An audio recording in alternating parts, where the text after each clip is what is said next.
अस्सलामुअलैकुम अल्मास। वालेकुम अस्सलाम टीचर। अल्मास, आज आपको एक सरगर्मी करनी है जिसमें आपको ज़र्ब का अमल करना है।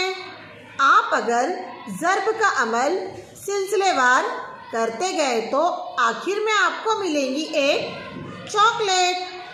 तो चलो ये सरगर्मी शुरू करते हैं। जी हाँ टीचर। 1 2 3।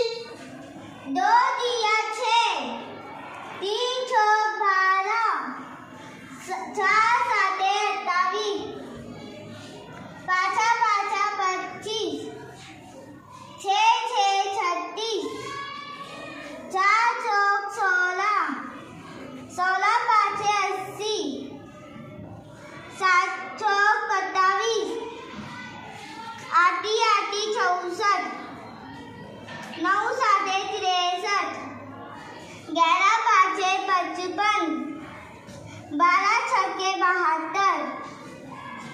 Very good Almas. अब अल्मास को मिलती है एक चॉकलेट। ले लो अल्मास वो चॉकलेट।